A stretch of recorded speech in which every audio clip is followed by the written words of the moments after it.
নমস্কাৰ, এয়া হ'ল ঢেকীয়াজুলি আৰু মই ঢেকীয়াজুলিৰ জনতাৰ পৰা জানিবলৈ বিচাৰিম আচলতে এওঁলোকৰ সাংসদ পূৰ্বে এই সমষ্টি আছিল তেজপুৰ লোকসভা আছিল, এটা ঐতিহ্যমণ্ডিত সমষ্টি হ'ল তেজপুৰ লোকসভা। ইয়াত যোগ্য ব্যক্তিসকলে ইয়াক প্ৰতিনিধিত্ব কৰি আহিছে বিভিন্ন সময়ত। ইয়াৰ উত্তৰ পুৰুষসকলে কিদৰে ইয়াৰ সাংসদগৰাকীৰ পৰা আশা কৰে সকলো কথাই জানিম। বিভিন্ন ৰাজনৈতিক দলৰ প্ৰতিনিধি আছে ইয়াৰ স্থানীয় দল সংগঠন, নেতৃস্থানীয় ব্যক্তি আছে আৰু যথেষ্ট সংখ্যক ভোটাৰো ইয়াত আছে। মই সকলোৰে পৰা জানিম আচলতে ঢেকীয়াজুলিবাসীয়ে ইয়াৰ সাংসদগৰাকীৰ পৰা কি পালে। এইটো হ'ল বৰ্তমান সমষ্টি পুনৰ নিৰ্ধাৰণৰ পাছত গঠন হোৱা শোণিতপুৰ লোকসভা সমষ্টি আৰু এই সমষ্টিটো যিহেতু ভাৰতীয় জনতা পাৰ্টীৰ পল্লৱ লোচন দাসে প্ৰতিনিধিত্ব কৰিছে, গতিকে তেওঁৰ কাম কাজ তেওঁৰ ৰিপৰ্ট কাৰ্ডৰ ওপৰত আমি ল'বলৈ যত্ন কৰিম। আচলতে বিগত কাৰ্যকাল শেষ হ'বলৈ মাত্ৰ কেইটামান মাহ বাকী থকা অৱস্থাত পল্লৱ লোচন দাস কিদৰে সফল হৈছে তেওঁৰ সমষ্টিত আমি সকলো খতিয়াল ল'বলৈ যত্ন কৰিম। মই এগৰাকী আছুৰ প্ৰতিনিধিৰ ওচৰলৈ যাব খুজিছোঁ যে তেজপুৰ এটা ঐতিহ্যমণ্ডিত লোকসভা, অসমৰ যিকেইটা সমষ্টি আছে সংসদীয় সমষ্টিত তেজপুৰৰ ঐতিহ্য আছে, তেজপুৰক যোগ্য ব্যক্তিয়ে প্ৰতিনিধিত্ব কৰিছে। সমষ্টি পুনৰ নিৰ্ধাৰণৰ পাছত তেজপুৰ নামটো বিলুপ্তি ঘটিছে আৰু ইয়াৰ নতুন নামকৰণ হৈছে শোণিতপুৰ লোকসভা। শোণিতপুৰ লোকসভাৰ এইগৰাকী সাংসদ নিশ্চয়কৈ গৌৰৱান্বিত হ'ব যিয়ে সমষ্টি পুনৰ নিৰ্ধাৰণৰ পাছত প্ৰতিনিধিত্ব কৰিব। সেইগৰাকী সাংসদ স্থানীয় দল সংগঠন হিচাপত বা স্থানীয় আপোনালোকে নেতা হিচাপত কেনে হোৱাটো বিচাৰে শোণিতপুৰৰ পৰা? নিশ্চিতভাৱে আমি বিচাৰিছোঁ সদনৰ মজিয়াত যাতে বলিষ্ঠভাৱে শোণিতপুৰৰ যিবোৰ সমস্যা আছে, বিভিন্ন জাতি জনজাতিৰ যিটো সমস্যা আছে, সম অধিকাৰ সময় উন্নয়ন, সেইবোৰ যাতে বলিষ্ঠপূৰ্ণভাৱে দাঙি ধৰিব পাৰে তেনেকুৱা এজন আমি সাংসদ বিচাৰিছোঁ। নিশ্চয়কৈ এয়া আচুৰ কথা যে তেওঁলোকে বিচাৰিছে এগৰাকী বলিষ্ঠ সাংসদ লাগে, বলিষ্ঠ সাংসদ। আৰু মই এইবাৰ ভাৰতীয় জনতা পাৰ্টীৰ যিহেতু ইয়াত প্ৰতিনিধি আছে আৰু আটাইতকৈ ডাঙৰ কথা হ'ল এইটো সমষ্টিত আগতে 71 সমষ্টি আছিলে, এতিয়া 65 হৈছে সমষ্টি পুনৰ নিৰ্ধাৰণৰ পাছত। আৰু ভাৰতীয় জনতা পাৰ্টীৰ ইয়াৰ বিধায়কগৰাকীও আছে, অসমৰ মন্ত্ৰী অশোক সিংহলে এই সমষ্টিটো প্ৰতিনিধিত্ব কৰিছে। মই ভাৰতীয় জনতা পাৰ্টীৰ পৰা জানিব বিচাৰোঁ, দাদা বেয়া নাপালে উঠাই দিয়ক, যে আপোনালোকৰ সাংসদগৰাকীয়ে এই ঢেকীয়াজুলিবাসীৰ বাবে কি কৰিলে? চাওক, আমাৰ আগৰ যি আমাৰ তেজপুৰ লোকসভা সমষ্টি এতিয়া বৰ্তমান শোণিতপুৰ লোকসভা সমষ্টি হ'ল আৰু আমাৰ যি আগৰ সাংসদ ভাৰতীয় জনতা পাৰ্টীৰ নৰেন্দ্ৰ মোদী ডাঙৰীয়াৰ নেতৃত্বত যি চৰকাৰ চলি আছে আৰু সেই চৰকাৰৰ যি সমভাগী তেজপুৰবাসী ৰাইজক নিশ্চয় আমাৰ আগৰ সাংসদজনে দিব পাৰিছে। সাংসদজন যথেষ্ট সফল হৈছে। হয়, সফল। ঢেকীয়াজুলিবাসীৰ বাবে কি কৰিছে তেওঁ? ঢেকীয়াজুলিবাসীৰ বাবে সাংসদ অকলে নহয়, বিধায়ক মহোদয় কাম কৰিছে। ৰাইজৰ যিবোৰ সমস্যা আছিল সাংসদজনে চাওক, ভাৰতীয় জনতা পাৰ্টীৰ সাংসদ আৰু বিধায়ক বুলি কোনো কথা নাই। সাংসদ বিধায়ক আৰু ভাৰতীয় জনতা পাৰ্টীৰ নৰেন্দ্ৰ মোদী ডাঙৰীয়াৰ যি সবকা সাথ সবকা বিকাশ এই নীতিৰে ঢেকীয়াজুলি সমষ্টিত সকলো ৰাইজৰ কাম হৈছে বুলি আমি পঢ়িলোঁ। নিশ্চয় মই আপোনাৰ ওচৰলৈ যাম যে ইয়াত কোৱা হৈছে যে সাংসদগৰাকীও সফল হৈছে, ইয়াৰ যিগৰাকী স্থানীয় বিধায়ক তথা মন্ত্ৰী অশোক সিংহালো সফল বুলি কোৱা হৈছে। কি কয়, বিজেপিয়ে ইয়াত সঁচাকৈ কাম কৰিছেনে ঢেকীয়াজুলিত? প্ৰথমে NBTVৰ সকলো কাৰ্যকৰ্তাক মই কংগ্ৰেছ দলৰ পৰা আন্তৰিক শুভেচ্ছা জ্ঞাপন কৰিছোঁ। এই দলটোৰ যিজন নেতা, সেই নেতাজনেই হ'ল এজন মিছলীয়া, নৰেন্দ্ৰ মোদী ডাঙৰীয়া হ'ল এটা মিছলীয়া নেতা। তেওঁ যোৱা 14 নিৰ্বাচনৰ আগত কৈছিল 6 মাহৰ ভিতৰত 6 জনগোষ্ঠী বুলি কৈছিল। মই ৰাহুল গান্ধীক কৈছোঁ, ৰাহুল গান্ধী মিছলীয়া হয়, নৰেন্দ্ৰ মোদী কিয় মিছলীয়া হ'ব নোৱাৰে? নৰেন্দ্ৰ মোদী কাম কৰিছে, যি কথা কৈছে নৰেন্দ্ৰ মোদী কাম কৰিছে, কথা মতে কাম কৰিছে। তেওঁলোকক ক'ব দিয়ক, আপুনি কওক। তেওঁলোকে তেওঁলোকে কিমান চিঞৰিব পাৰে, আমিও চিঞৰিব পাৰোঁ। নাই, আপোনালোকে চিঞৰিলে অনুষ্ঠান নহয়, দমত অনুষ্ঠান নহয়। আপোনালোকৰ দমত আমি আগবাঢ়ি যাওঁ, আপোনালোকে আগবাঢ়ি যাওঁ। এইটো নেকি আদৰ্শত বহক, আদৰ হলৈ বহক।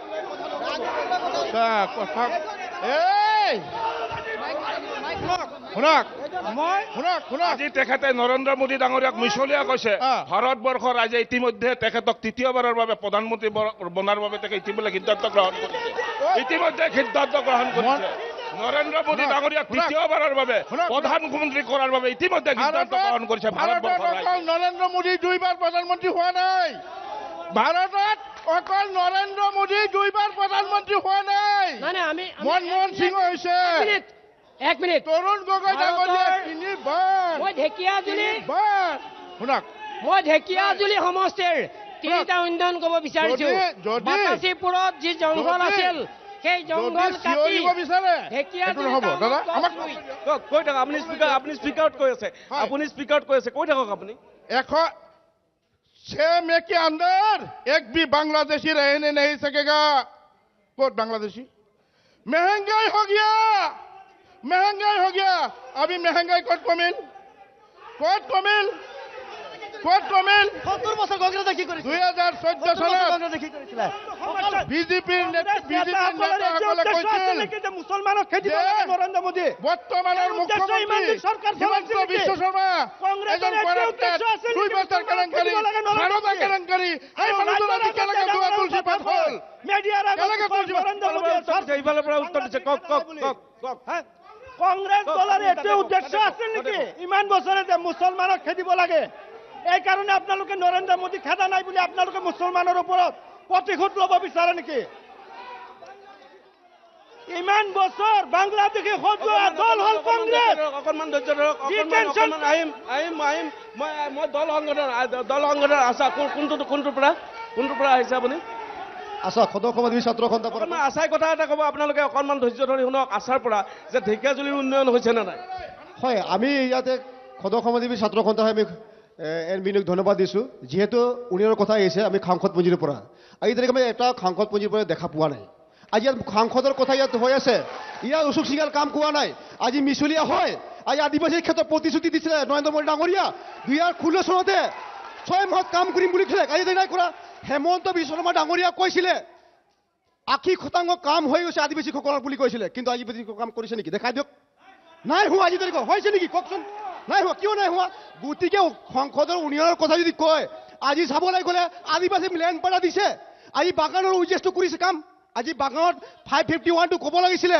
আজি সাংসদে কিবা কৰিছে নেকি আজি যাতে মাতে মতা নাই সাংসদে স্পষ্টে আমি ক'ব বিচাৰিছোঁ গতিকে স্পষ্টে কৈ আছোঁ সাংসদে ই নিমাত এজন ই দেখাতে এই জনগোষ্ঠীৰ এইখন সমষ্টিৰ পৰা বিলং কৰে আদিবাসী জনগোষ্ঠীৰ পৰা বসবাস কৰিছে যিহেতু আদিবাসী ইয়াত বেছি মেজৰিটি আছে সেইখন কিন্তু আজি এষাৰো মাত মাতা নাই গতিকে আমি স্পষ্ট ক'ব বিচাৰিছোঁ নিশ্চয় মই আহিম দাদা মই আপোনাৰ ওচৰত কিন্তু কথা হ'ল যে পল্লৱ লোচন দাসে নিজেই এটা সময়ত ছাত্ৰ সংগঠনক প্ৰতিনিধিত্ব কৰিছিল তেওঁ চাহ জনগোষ্ঠীৰ বাবে কোনো কাম নকৰাৰ অভিযোগ আহিছে কি কয় আপুনি বিজেপিৰ পৰা কি কয় কামটো কৰিছে কাম পল্লৱ লোচনে অকলে কৰিব নোৱাৰে চৰকাৰে আমাৰ চৰকাৰে তাৰ তুলনাত কৰি আছে হয় ন ডাউট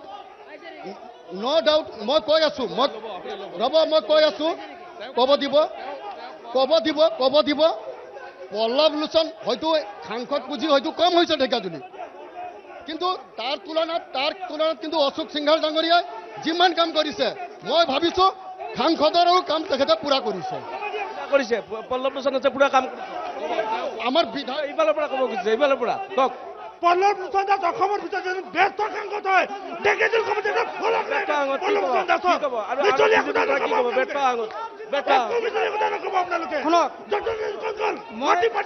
মই মানিৰ পৰা আহোঁ মই খনিপুৰ ডিষ্ট্ৰিক্টৰ মাইনৰিটি মৰ্চাৰ মই উপ সভাপতি শুনক মই মানিৰ পৰা আহোঁ মোৰ ৱাৰ্ডত মই নিজৰ ৱাৰ্ডত মই কৈ আছোঁ আজি 15 বছৰ যি কংগ্ৰেছ চৰকাৰে একো কাম কৰা নাই আজি আমাৰ বিধায়ক মহোদয়ে বিজেপিৰ পৰা কৰিছে কংগ্ৰেছ বিজেপিৰ পৰা কৰিছে মই আহিম বিজেপিৰ পৰা কৰিছে মই যাম কংগ্ৰেছলৈ যাম আপুনি কোনটো দলৰ পৰা আছিলে যে নৰেন্দ্ৰ মোদী ডাঙৰীয়া মিছলীয়া নহয় আজি ইয়াত থকা প্ৰত্যেকেই ক'ব প্ৰমাণ কৰিম নৰেন্দ্ৰ মোদী ডাঙৰীয়া মিছলীয়া হয় নে নহয় 2014 চনত তেখেতে কৈছিলে প্ৰতিজন ভাৰতীয়ৰ একাউণ্টত কিমান 15 লাখকে টকা সোমাব ইয়াত থকা কেইজনৰ একাউণ্টত সোমাইছে হাত দাঙিব দিয়ক কেইজনৰ একাউণ্টত সোমাইছে যদি নাই সোমোৱা তেতিয়াহ'লে আমি মানি ল'ব লাগিব নৰেন্দ্ৰ মোদী ডাঙৰীয়া মিছলীয়া দ্বিতীয়তে বাতাচীপুৰৰ জংঘল শেষ কৰি ঢেকীয়াজুলিত সেউজী ধৰণী কৰিছে কৰোনাৰ বেজী দিয়াৰ পিছত ঢেকীয়াজুলিত বুলি নহয় গোটেই অসমত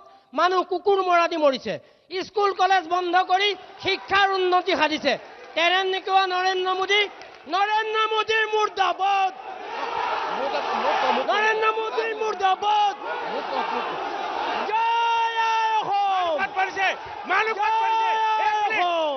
प्रतिनिधि प्रश्न मुकली के प्रत्यामान एक मिनट কংগ্ৰেছৰ প্ৰতিনিধিসকলক মুকলিকে প্ৰত্যাহ্বান দিছোঁ, এক প্লেট ৰ'বা এক প্লেট অলপ সময় কওক কওক প্ৰমাণ দিয়ক ক'ত মানুহ মৰিছে। ৰ'ব, কথাটো শুনিবলৈ চেষ্টা কৰক।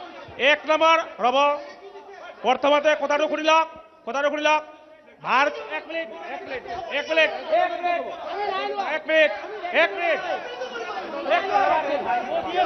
আমি ভ্যাকসিন লোৱা নাই। ভাৰতীয় জনতা পাৰ্টি এক মিনিট কথা শুনক, কথা শুনিবলৈ ধৈৰ্য ৰাখক। ভাৰতীয় জনতা পাৰ্টি এনেকুৱা এটা দল যি দলত কোনো নেতা নাই। ইয়াত প্ৰতিজন কাৰ্যকৰ্তা নেতা নোহোৱা দল ভাৰতীয় জনতা পাৰ্টি। কংগ্ৰেছত নেতা থকাৰ কাৰণে কংগ্ৰেছ ধ্বংস হৈছিল, কিন্তু ভাৰতীয় জনতা পাৰ্টি এনেকুৱা এটা দল ইয়াত প্ৰতিজন কাৰ্যকৰ্তা কৰ্মী হয়। এক নম্বৰ। দুই নম্বৰ ৰ'ব 2 নম্বৰ কথা ৰ'ব, এক প্লেট 2 নম্বৰ ৰাহুল গান্ধী নেতা। ৰাহুল গান্ধী নেতা, যিজন নেতাই ৰামক বিজেপি বনাইছে। ৰাম হল বিজেপি বলে, ৰাহুল গান্ধীৰ মতে ৰাম বিজেপি বলে। এই নেতাজনে কোন ভগৱানক পাৰ্টিত তুলনা কৰে, কাৰণ ৰাম মন্দিৰ যেতিয়া বনোৱা হৈছিল সেই ৰাম মন্দিৰত তেওঁ উপস্থিত প্ৰত্যাহ্বান জনাইছে, প্ৰত্যেকে জনাইছে। গতিকে ৰাহুল গান্ধী নেতা কোনে হৈছে? ৰাহুল গান্ধী নেতা। জগন্নাথ, মই ইফালে আহিছোঁ, ইফালৰ পৰা গোৰ্খা ছাত্ৰ সন্থাৰ পৰা মই জানি লওঁ তেওঁলোকৰ ইয়াত এটা শক্তিশালী সংগঠন। কওক, কি ক'ব? সৰ্বপ্ৰথমে মই এটা বস্তু জানিব বিচাৰোঁ যে এইটো যদি বিজেপি আৰু কংগ্ৰেছৰ মাত্ৰ ডিবেট হয়, তেতিয়াহ'লে আমি এই বস্তুটো সংগঠনবিলাক কুইট কৰি যাম। দুজনক ৰাখি পেলাই কাজিয়া কৰাই লওক, তৰ্ক বিতৰ্ক কৰাই লওক। বৰ্তমান শোণিতপুৰৰ কথা হৈ আছে, এই শোণিতপুৰত আলোচনা হওকচোন, কি ডেভেলপ হৈছে নাই হোৱা, সুধি লওক চবকে। নিশ্চয় আৰু ইফালৰ পৰা কওক। প্ৰথম কথা, আপোনালোকে জানি আচৰিত হ'ব, ইয়াত সোধা হৈছে যে সাংসদগৰাকীয়ে কি কৰিছে। এইটো ওৱান মেন আৰ্মি চৰকাৰ এটা হয়। তাৰমানে লগতে এইটোও থাকিব যে স্থানীয় বিধায়কৰ, তাৰমানে স্থানীয় বিধায়ক, আপুনি যিহেতু প্ৰথম আৰম্ভণিয়ে যদি সংসদীয় সমষ্টিৰ পৰা হৈছে, প্ৰথম কথা কৈছোঁ, অসমৰ কোনো সাংসদে কাম কৰিব পৰা নাই। কাৰণ মাত্ৰ তাৰমানে যিজন প্ৰধানমন্ত্ৰী, শ্ৰদ্ধাৰ প্ৰধানমন্ত্ৰী ডাঙৰীয়া, তেখেতে নিজাববীয়াহে সিদ্ধান্ত কৰি কাম কৰে। আজি সংসদ কেইটাৰ কথা যে আপোনালোকে কৈ আছে, সংসদে প্ৰধানমন্ত্ৰী ডাঙৰীয়া একনায়ত্ববাদত যিহেতু মানে অনুশাসনৰ কথাটো আপোনালোকক কৈছোঁ, আপোনালোকে নিজে চাইছে আজি যিবিলাক ৰাজনৈতিক দলসমূহৰ আপুনি অনুশাসন চাইছে, ডিচিপ্লিন যিটো মেইনটেইন কৰিব লাগে, সেই মেইনটেইনটো কৰিব পাৰিছে নেকি? বাক স্বাধীনতা চবৰে আছে, কিন্তু নিজৰ চকীৰ পৰা উঠি গৈ যিটো ইয়াত পৰিৱেশ কৰিছে সেইটো আমি আশা কৰা নাই। আমি তেজপুৰীয়া এজন ভোটাৰ, আৰু তেজপুৰীয়া ইয়াত বান ৰজাৰ নিচিনা আমি দেশত আছোঁ। তাৰপিছত আপোনালোকে কয়, আৰু জনগোষ্ঠীটোৰ কথা যদি ক'ব যাওঁ, মই যিহেতু জনজাতি ছাত্ৰ সন্থাৰ কেন্দ্ৰীয় সমিতিৰ কাৰ্যনিৰ্বাহক, এটা কথা কওঁ যে আমি কেতিয়া দুখ পালোঁ, যেতিয়া সংসদখন অপেনিং হ'ল, ভাৰতৰ মুৰব্বী যিজন মানে দ্ৰৌপদী মুৰ্মু, তেখেত হ'ল জনজাতীয় এজনী মহিলা, তেখেতৰে নিমন্ত্ৰণ নহ'ল বা উন্মোচন, ভাৰতৰ প্ৰথম নাগৰিক, তেখেতৰে উন্মোচন নহ'ল। আজি ৰাম মন্দিৰ অপেনিং হ'ল, ভাৰতৰ ৰাষ্ট্ৰপতিৰে নিমন্ত্ৰণ নাই।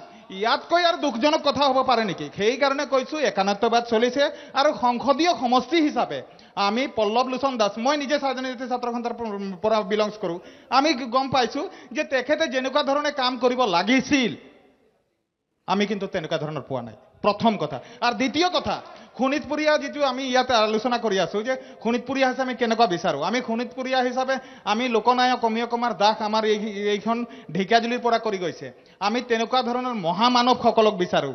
এই যিবিলাক যে এই যে মাত্ৰ আজি যিটো চাহিদা, মানে এই চাহিদাত মানে ৰাজনীতিৰ প্ৰেক্ষাপটত নিজকে কথা পাৰ্গত থকা বা তেনেকুৱা জনবল দেখুৱাই পেলাই যি যে পাৰদৰ্শিতা লৈ টিকেট দিয়ে যিবিলাক যে, সেইবিলাক যদি থাকে, তেনেহ'লে এই যে লোকনায়ক অমীয় কুমাৰ দাসৰ যি সমষ্টি, এই সমষ্টিটোত মানে অথলে লৈ যাব। আৰু সেইকাৰণে আমি ভাল নেতৃত্ব বিচাৰিছোঁ। নিশ্চয় আপোনাক ধন্যবাদ জনাইছোঁ। ইয়াত অমীয় কুমাৰ দাস, লোকনায়ক পুষ্পলতা দাস বা চন্দ্ৰনাথ শৰ্মাৰ দৰে নেতাৰ জন্মভূমি, এয়া যথেষ্ট ইয়াত কথা ওলাইছে। সেইকাৰণে মই আপোনাৰ পৰা জানিম যে আপোনালোকে কি ক'ব খোজে এই পল্লৱ লোচন দাসৰ কাম কাজক লৈ? পল্লৱ লোচন দাসক কাম কৰিছে বুলিতো মই একোৱেই নাভাবোঁ, একো কাম কৰাতে শূন্য কাম কৰিছে। মই যদি আপুনি নম্বৰ দিয়ে 10ৰ ভিতৰত মই -1 দিম, কাৰণ পল্লৱ লোচনে হাঁহি থকাৰ বাহিৰে, চকী এখনত অকল হাঁহি থকাৰ বাহিৰে তেওঁ আৰু একোৱে কাম কৰা নাই 5 বছৰ। তেওঁ আগতে এমএলএ হৈ থাকোঁতে আমি দেখিছোঁ তেওঁৰ হাঁহিটোৰ বাহিৰে তেওঁ একো কাম নাই।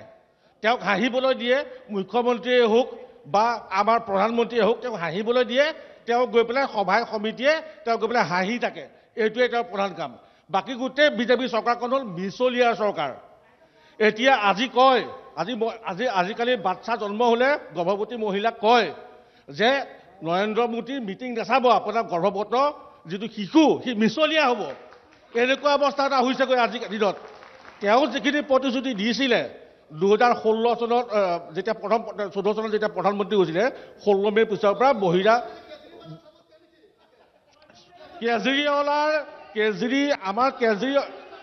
আমাৰ অৰবিন্দ কেজৰিৱালৰ যিটো দৰ্শন, কেজৰিৱালৰ যিটো নীতি, যিটো ৰাজনীতি, সেইটো নৰেন্দ্ৰ মোদীয়ে ঢুকিয়ে নাপায়। সেইটো নৰেন্দ্ৰ মোদীয়ে ঢুকিয়ে নাপায়। আমি ইয়াত কাজিয়া কৰিবলৈ অহা নাই, আমি ইয়াত তৰ্কাতৰ্কি কৰিবলৈ অহা নাই, আমি ডিবেট কৰিব আহিছোঁ। ইয়াৰ পৰা এটা মেছেজ যাব লাগে। আজি আমি ইয়াত তাৰ পৰা উত্তৰ দিছে কওক, বিজেপিৰ পৰা উত্তৰ এটা দিয়া হৈছে কওক। বিজেপি পংকজ বিজেপি কি কয়? বিজেপিয়ে উত্তৰ দিছে কওক, বিজেপিয়ে উত্তৰ দি আছে কওক, কওক উত্তৰ দি আছে বিজেপিয়ে কওক। আম আদমি পাৰ্টিৰ নেতৃত্বসকলে যে কৈ আছে যে পল্লৱ লোচন ডাঙৰীয়া দেৱ তেখেতে মানে -1 দিব বিচাৰিছে, তেখেতৰ সাংসদ পুঁজি তেখেত চোৱা নাই নেকি যে শোণিতপুৰত খৰচা কৰা হৈছে না দৰঙত কৰা হৈছে? তেখেতৰ চকু নাই নেকি? জ্ঞান বুদ্ধি নাই? আৰু নৰেন্দ্ৰ মোদী নেতৃত্বাধীন চৰকাৰত তেনেকুৱা নিৰ্ধাৰিত কাকো লিডাৰ হিচাপে সন্মানীয় জনতা, ভাৰতীয় জনতা পাৰ্টীৰ কৰ্মকৰ্তাক ক'ব বিচাৰিছোঁ কেজৰিৱাল চৌৰি পাৰ নহয়, কেজৰিৱাল ভাৰতবৰ্ষক বিশ্বৰ ভিতৰত 1 নম্বৰ দেশ হিচাপে বনাব বিচাৰিছে, গঢ়িব বিচাৰিছে। কিন্তু বিজেপিৰ যিটো গৃহমন্ত্ৰী চৌৰি পাৰ আছিলে। আপুনি যদি মনে মনে থাকে এটা কথা ক'বলৈ বিচাৰিম, যিজন আম আদমি পাৰ্টীৰ বৰ্তমান সাংসদৰ বাবে টিকেট দিম বুলি কৈছে, তেওঁৰ নামত 48টা গোচৰ আছে, 48টা গোচৰ আছে। কম্বল আৰু আঁঠুৱা লৈ পেলাই তেওঁ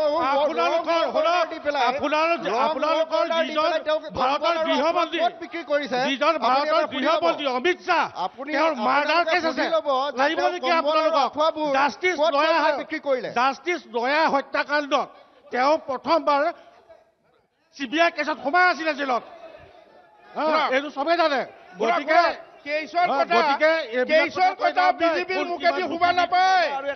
অসমৰ যিজন মুখ্যমন্ত্ৰী আছে মাননীয় হিমন্ত বিশ্ব শৰ্মা, টাটা কেশৰ আসামী আছিল, কেনেকৈ মুখ্যমন্ত্ৰী হ'ল?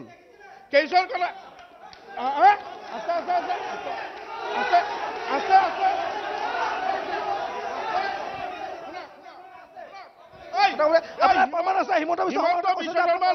কেলেংকাৰী, সাৰদা কেলেংকাৰী বিজেপি চৰকাৰে কৈছিল। আমি হিমন্ত বিশ্ব শৰ্মা বৰ্তমান আপোনাৰ মুখ্যমন্ত্ৰী অসমে পাইছিল নেকি? অসমে এনেকৈ মুখ্যমন্ত্ৰী পাইছিল নেকি? অসমৰ মুখ্যমন্ত্ৰী বিশ্বাসযোগ্য নেতা কোনোবা আছে? গোটেই ভাৰতৰ বৰ্তমান হিমন্ত বিশ্ব শৰ্মা উজ্বলি উঠিছে।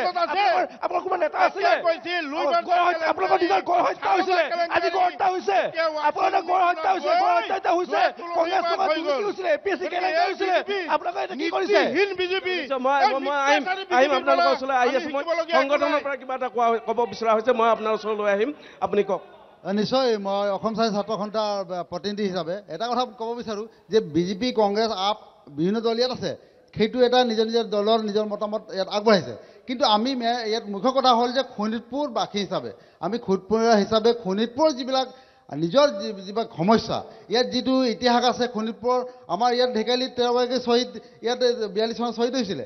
ইয়াত আমাৰ লোকনায়ক অমীয় কুমাৰ দাসৰ নেতৃত্বত আৰু বহুতে স্বাধীনতা সংগ্ৰাম কৰিছিলে।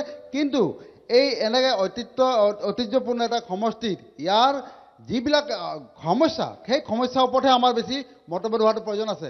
আপোনালোকৰ দল কোনে আহিব যাব সেইটো আমি ছাত্ৰ সন্থাবিলাকৰ ইমান এটা দেখিবলগীয়া কথা নাই। কিন্তু যেতিয়া আমাক ইয়াত মাতিছে, আমি এটা কথা ক'ব বিচাৰোঁ যে আমাৰ ইয়াত যিবিলাক সমস্যা আছে, যিবিলাক প্ৰধান সমস্যা, সেই সমস্যাবিলাক সমাধান হ'ব লাগে। আমাৰ উত্তৰ পাৰত যিবিলাক ভূমি আছে, সেইবিলাক ভূমিত আমাৰ চাহ জনগোষ্ঠী ৰাইজে এতিয়ালৈকে ভূমিপট্টা পোৱা নাই। বাগিচাবিলাকত আমাৰ যিবিলাক চাহ শ্ৰমিক বাস কৰে, সেই বাস কৰা ভূমিপট্টা আমাক এতিয়ালৈকে পোৱা নাই। আমাৰ চাহ বাগিচাৰ শ্ৰমিক এতিয়ালৈকে ভূমিহীন হৈ আছে। অসমৰ মাটি অসম চৰকাৰে ইচ্ছা কৰি দিব পাৰে, কিন্তু এতিয়ালৈকে দিয়া নাই। আমি সেইটো দাবী সদায় কৰি আহিছোঁ আৰু আমি দাবী কৰি থাকিম। আজি প্ৰেক্ষাপটত আমি NB নিউজৰ জৰিয়তেও আমি সেই দাবীয়ে কৈছোঁ আৰু প্ৰতিটো দলক আমি এটাই আহ্বান জনাইছোঁ, আপোনালোকে স্থানীয় জাতিবিলাকৰ সমস্যাবিলাকৰ ওপৰত ডিবেট কৰক। আপোনালোকৰ কোন দল কালি জিকিব নিজিকিব সেইটোক লৈ আপোনালোকৰ থাকিবই, কিন্তু সমস্যা সমাধান হৈছে নাই সেইবিলাকৰ পৰা বেছি গুৰুত্ব দিয়াৰ কাৰণে মই আহ্বান জনাইছোঁ। নিশ্চয় মই বিজেপিৰ এজন প্ৰতিনিধিৰ পৰা জানিব বিচাৰোঁ, এজন প্ৰতিনিধিৰ পৰা মই আহিম দাদা আপোনাৰ ওচৰত, এজনৰ পৰা চাহ জনগোষ্ঠীৰ হৈ ভাৰতীয় জনতা পাৰ্টীয়ে কাম নকৰাৰ অভিযোগ উঠিছে, আপোনালোকে কোনে উত্তৰ দিব কওক, আপুনি দিব কওক। অকল চাহ জনগোষ্ঠী বুলি নহয়, প্ৰত্যেকটো জাতি জনগোষ্ঠীৰ বাবে ভাৰতীয় জনতা পাৰ্টীয়ে কাম কৰিছে। আজি চাহ জনগোষ্ঠীৰ বাবে কাম কৰা বুলি ক'বলৈ গ'লে আজি বাগান অঞ্চলসমূহত হাইস্কুল নাছিলে, আজি আপোনালোকে দেখিবলৈ পাব প্ৰত্যেকখন বাগানতে এখন এখন হাইস্কুলৰ সুবিধা কৰি দিয়া হৈছে। আজি সেই বাগানৰ শ্ৰমিকজন আজি বাগানৰ বাবু হ'ব পৰা ক্ষমতা হৈ গ'ল। আজি অহাকালিলৈ সেই বাগানৰ শ্ৰমিকজনৰ ল'ৰাই কাইলৈ নহয় আগতো আছিলে, নাই সেইটো নহয়, স্কুল হৈছেনে নাই, স্কুল হৈছেনে নাই আপোনালোকে তেনেকৈ নক'ব। বাগানত কোনোদিন বাট পথ হোৱা নাছিলে, হৈছেনে নাই সেইটো কওক, হৈছে। তাৰ লগতে আপোনাৰ বাগানৰ ৰাস্তা ঘাটবিলাক কি হ'ল? বাগানত আজি স্বাধীনতাৰ 70 বছৰে বাগানত কোনো ৰাস্তা হোৱা নাছিলে, আজি বাগানত ৰাস্তা হ'লনে নাই? তো প্ৰত্যেকটো ক্ষেত্ৰত আৰু আপোনাৰ বাগানৰ যিসকল আজি আদিবাসী স্পেচিয়েল পেকেজ বাগানৰ গভৰ্ণমেণ্টে অসম চৰকাৰে বাগানৰ কাৰণে স্পেচিয়েল পেকেজ দিছে, এইটো ক'ত হৈছে? বাগানত নহয়, ক'ত হৈছে? মডেল স্কুল বনাই দিছে, এইটো বাগানত নহয়, ক'ত হৈছে?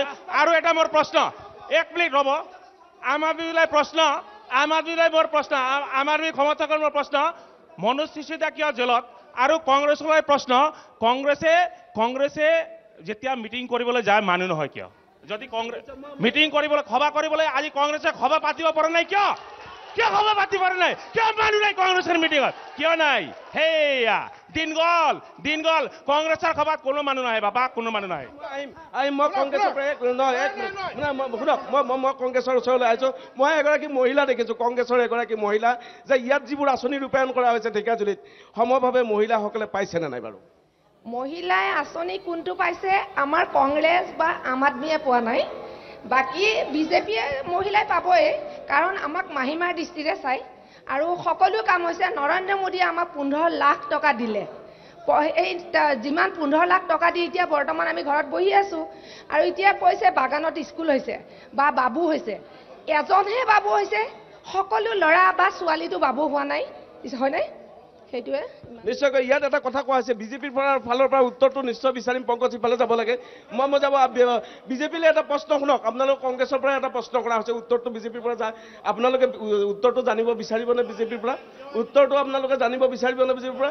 ইয়াত কোৱা হৈছে যে আঁচনিত দলীয়কৰণ কৰা হৈছে, আঁচনিত বিজেপি গেৰুৱাকৰণ কৰা হৈছে, কি কয় বিজেপি? কি কয়? বিজেপিক দি দিয়ক, বিজেপি ইফালে। আমি আঁচনি কেনেকৈ দিছোঁ শুনক, আমি এটা কথা কওঁ, আপোনালোকৰ ইয়াত সকলো ঢেকীয়াজুলিৰ পৰা আহিছে।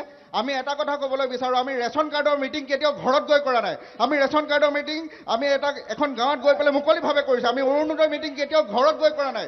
আমি অৰুণোদয় মিটিং আমি মুকলিভাৱে কৰিছোঁ। তাত যোগ্য প্ৰত্যেকজন মানুহক আমি প্ৰত্যেকখন আঁচনি দিছোঁ। আৰু এটা কথা মই ক'বলৈ বিচাৰোঁ, আৰু এটা কথা বাৰে এইটো বহুত পুৰণা কথা, এইটো এটা বহুত পুৰণা কথা। আৰু এটা কথা কৈছে সম্পূৰ্ণ মিছা কথা, এইবিলাক আঁচনি নিজে আমাৰ ফটো আছে, তেওঁলোকে নিজে ব্যক্তিগতভাৱে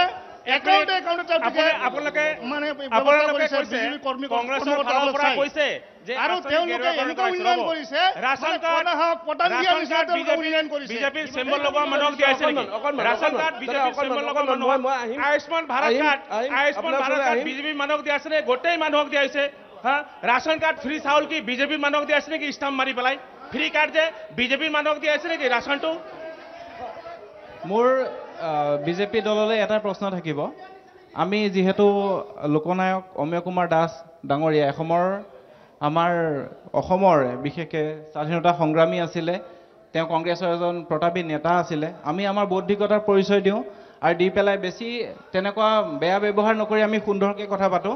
গতিকে মই আপোনালোকক এটা কথাই সুধিব বিচাৰিছোঁ যে আপোনালোকে যিটো কৈছে যে আঁচনি কথাটো কৈছে, যদি আপোনালোকে ইমানেই আঁচনি দিছে, আপোনালোকৰ ইমানেই গোটেইখিনি হৈছে, তেতিয়াহ'লে প্ৰত্যেকটো বিৰোধী নেতাৰ পিছে ইডি CBI CID কি কাৰণে লগাইছে মোক আপোনালোকে উত্তৰটো দিয়ক।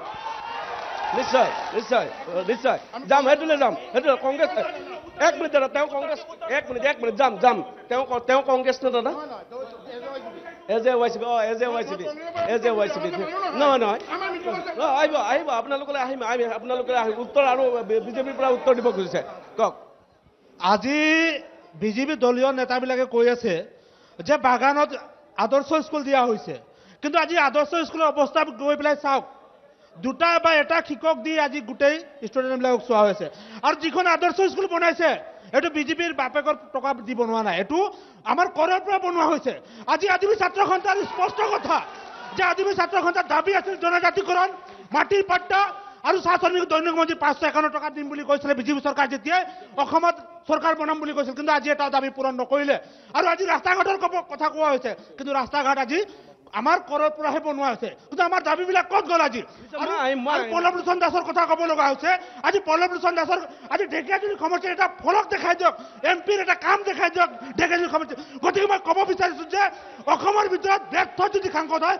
একমাত্ৰ পল্লৱ লোচন দাসে হয় ইয়াতকৈ কোনো ব্যৰ্থ সাংসদ নিশ্চয় মই আমচুৰ পৰা জানিব বিচাৰোঁ অকণমান আমচুই কিবা এটা ক'ব খুজিছে হয় প্ৰথমে আমচু শোণিতপুৰ জিলা সমিতিৰ ফালৰ পৰা আপোনালোকক ধন্যবাদ জনাইছোঁ যিহেতু কংগ্ৰেছ বিজেপি এটা মানে সংঘৰ্ষৰ নিচিনা হৈ আছে তথাপি আমাৰ ফালৰ পৰা যিহেতু আমি ছাত্ৰ সংগঠনৰ জড়িত চাওক আমাৰ ঢেকীয়াজুলিতে আমাৰ লোকনায়ক অমীয় কুমাৰ মহাবিদ্যালয় আছে আমি অমীয় কুমাৰ মহাবিদ্যালয় তাতে আমি হোষ্টেল বিচাৰিছিলোঁ আজিলৈকে পোৱা নাই আমি তেজপুৰত হোষ্টেল বিচাৰিছিলোঁ মাইনৰিটিৰ পোৱা নাই ৰাঙাপাৰাত বিচাৰিছিলোঁ বিশ্বনাথত বিচাৰিছিলোঁ আমি পোৱা নাই আৰু আমাৰ বিজেপি মাইনৰিটি চেলৰ পৰা মই শুনি পাইছোঁ কিবা কৈ আছিল যে আমি সাংসদে বহুতখিনি কৰিছে মই বিজেপিৰ মাইনৰিটি চেলক সুধিব বিচাৰিছোঁ যে বৰচলা সমষ্টিত যে উচ্ছেদিত প্ৰায় 1 বছৰ হ'ল তিৰপালৰ তলত যে আছে সেই মাইনৰিটি সেই মুছলমান মানুহৰ কাৰণে তেখেতসকলে কি কৰিছে নিশ্চয় নিশ্চয় বিজেপিৰ মাইনৰিটি চেলৰ কোন আছে তেওঁ উত্তৰটো দিব মাইনৰিটি চেলৰ পৰা ইফালে দিব খুজিছে বিজেপিৰ মাইনৰিটি চেলৰ পৰা কোনে দিব খুজিছিল উত্তৰটো দিয়ক যিটো প্ৰশ্ন সুধিছে চাওক বিজেপি চৰকাৰ খুব সিদিনাখন আহিছে 70 বছৰ কংগ্ৰেছে ৰাজত্ব কৰি গৈছে কংগ্ৰেছ 70 বছৰত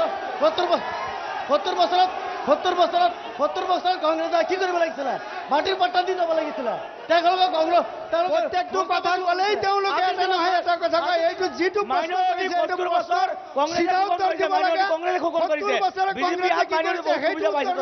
চিধা উত্তৰটো লাগে সংখ্যালঘু লোকসকল বিজেপিৰ দিনতে সংৰক্ষিত হৈ আছে আপোনালোকে জানে আগতে চাওক এপিএছচিত যেতিয়া চাকৰি ল'বলৈ যায় তেতিয়া বহুত টকা ঘুচ দিব লগা হৈছিল কংগ্ৰেছৰ দিনত আজিৰ দিনত চাওক সংসদীয় দুবৰি ৰচিকা ইছলামে বিজেপিৰ দিনত প্ৰথম স্থান পাবলৈ সক্ষম হৈছে প্ৰথম স্থান পাইছে এইটো আমাৰ লেখত কৰিবলগীয়া ইফালে বেংগলী ফেডাৰেশ্যনৰ পৰা কিবা এটা ক'ব খুজিছে কওক প্ৰথমে আমি নমস্কাৰ জনাইছোঁ ধন্যবাদ জনাইছোঁ NB নিউজক আপোনালোকে এই সুন্দৰ মঞ্চখন দিছে ইয়াত সকলোৱে আমি নিজৰ পাৰ্টিৰ যে মানে পাৱাৰ দেখাই আছোঁ কোনে কিমান কাম কৰিছে কিমান কি কিন্তু আজি হিন্দু বাঙালীসকলে এই পাৰ্টিৰ কাৰণে কিবা কৰা নাই নেকি ভাৰতীয় জনতা পাৰ্টিৰ কাৰণে হিন্দু বাঙালীৰ অৱদান নাই নেকি আজি আপোনালোকে চাওক আপোনালোকে কৈছে গোটেই আঁচনি দিছে কিবা দিছে আজি যে আমাৰ এটা ডাঙৰ সমস্যা হৈছে পুৰণা সমস্যা আমাৰ ডি ভোটাৰ সমস্যা কংগ্ৰেছৰ কালতো হোৱা নাই বিজেপিৰ কালতো হোৱা নাই বিজেপি আৰু নতুনকৈ এটা আমাক আশীৰ্বাদ দিছে সেইটো হ'ল বায়োমেট্ৰিক সমস্যাৰ কাৰণে আজি আমাৰ আই মাতৃসকলে আঁচনিৰ পৰা বহিষ্কাৰ হৈছে ৰেচন কাৰ্ডৰ পৰা বহিষ্কাৰ হৈছে তেওঁলোকে কৈছে 100% ৰেচন কাৰ্ড দিছে 100% দিছে আপোনালোকে গাঁৱে গাঁৱে সাৰ্ভে কৰক কিমান বাকী আছে আপোনালোকে নিজে পাব আৰু বাঙালী আমাৰ নেপালী সম্প্ৰদায়সকলে ডি ভোটাৰ ওলাইছে বাঙালীসকলে কি অভিশাপ কৰিছিল কি ক্ষতি কৰিছিল এই হিন্দুত্বৰ দলৰ আপোনালোকে জয় শ্ৰীৰাম ধ্বনি দিছে আমাৰ আপত্তি নাই আমি জয় শ্ৰীৰাম ধ্বনিছোঁ আমাৰ হিন্দুৰ ব্লাড আমাৰ গাত আছে কিন্তু আজি আমাৰ D voter camp detention camp এইবিলাক কোনে সমাধান কৰিব বায়োমেট্ৰিকৰ প্ৰব্লেম কোনে সমাধান কৰিব কেৱল মাত্ৰ হিন্দুত্বৰ কথা কৈ পেলাই আমাক বাঙালীসকলক ভোট বেংক হিচাপে ব্যৱহাৰ কৰি আছে সেইটো হয়নে নাই আমাৰ এই সমস্যাখিনি কোনে সমাধান কৰিব আমি যদি এইবিলাক কথা ক'ব যাওঁ আমাক কি কয় বিজেপি দলৰ বিৰোধী এটা ৰুলিং চৰকাৰ আছে আমাৰ ভাৰতীয় জনতা পাৰ্টি আমাৰ সমস্যাখিনি আমি কাৰ আগত তুলিম আমাৰ সমস্যাখিনি আমি কাৰ আগত তুলি ধৰিম গতিকে ভক্ত হোৱা দৰকাৰ অন্ধ ভক্ত হ'ব নালাগে জাতি থাকিলে দেশ বাচিব বাঙালী জাগিলে ভাৰত জাগিব আৰু ভাৰত জাগিলে দেশ বাচিব আৰু আগলৈ কম ধন্যবাদ আপুনি কিবা এটা ক'ব খুজিছে কওক আচল কথাটো মই যাম আপোনালোকৰ ওচৰলৈ যাম কথাখিনি শুনি লওক আচল কথাটো হৈছে শুনি লওক দাদা আপুনি তেওঁৰ শব্দটো নাহে আপোনাৰ শব্দটো যাব আপুনি কওক আচল কথাটো হৈছে কি এই বিজেপি চৰকাৰখন হ'ল অসমীয়া জাতিৰ জাতি ধ্বংসকাৰী চৰকাৰ। প্ৰথম কথা, আজি এই চৰকাৰখনৰ হাতত ঐতিহ্যৰ সেই আমাৰ 855জন যি শ্বহীদ হৈছিলে তাৰ ফলক আচুৰ ফলক ভঙা কাৰ দিনত হৈছে? বিজেপি চৰকাৰৰ দিনত। আমাৰ যিখন গামোচা অসমীয়াৰ স্বাভিমান কাৰ দিনত ভৰিয়ে মোহাৰি পেলোৱা হৈছে? বিজেপিৰ দিনত। আজিৰ তাৰিখত অসমীয়া মাধ্যমৰ শিক্ষা ব্যৱস্থা কাৰ দিনত লোপ কৰিব গৈছে? বিজেপিৰ দিনত। আজি বহিৰাগতক আসন দি আশীৰ্বাদ দি স্বনামধন্য আমাৰ মুখ্যমন্ত্ৰী, আমাৰ সেই সাংসদজনে আজি সদনৰ ভূমিত দাঙিব নোৱাৰিলে শোণিতপুৰ জিলাৰ যিটো সীমা।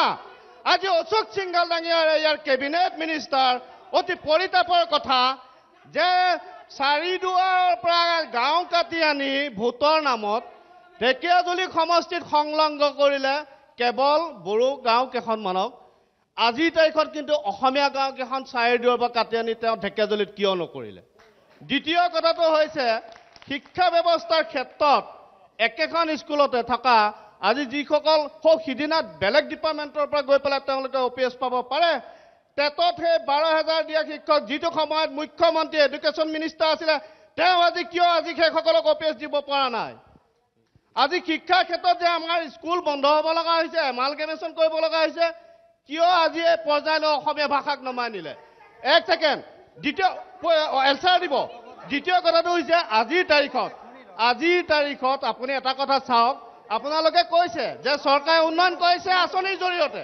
এতিয়া প্ৰথম কথা হৈছে 1,11,337 কোটি টকা ধাৰ লৈছে।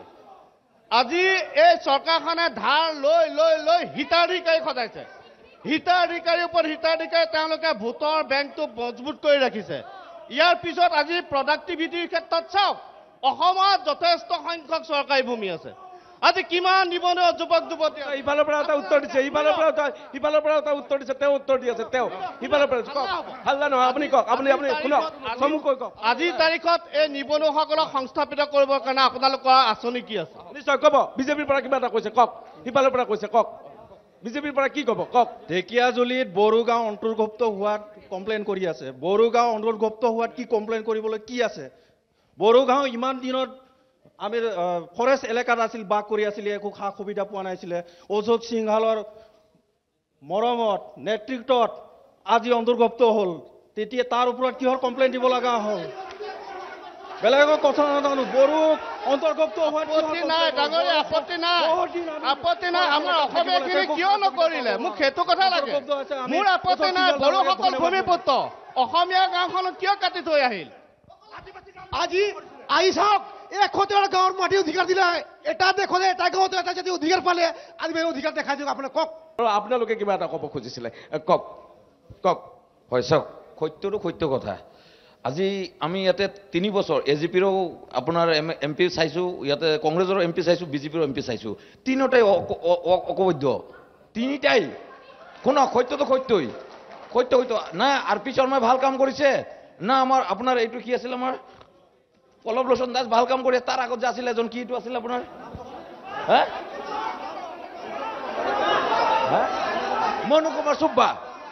মণি কুমাৰ সুব্বা, তিনিওটাৰে কাম নাই।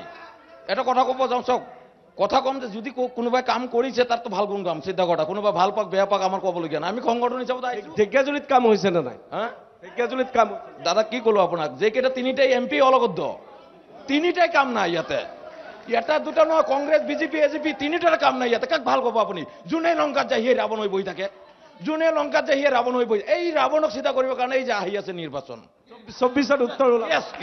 এই 24ত আমি সকলোকে দেখুৱাই দিম। আৰু এটা কথা ক'ব বিচাৰিছোঁ, মই আম আদমি পাৰ্টি ক'ব বিচাৰিছোঁ। আম আদমি পাৰ্টি আপুনি জানে তেখেতৰ নেতা কি আছিলে? আন্না হাজাৰী পিছে পিছে বহা মানুহ এটা আছিলে। সি এতিয়া গৈ কি কৰিছে? টপটি কৰি CM বহি আছে।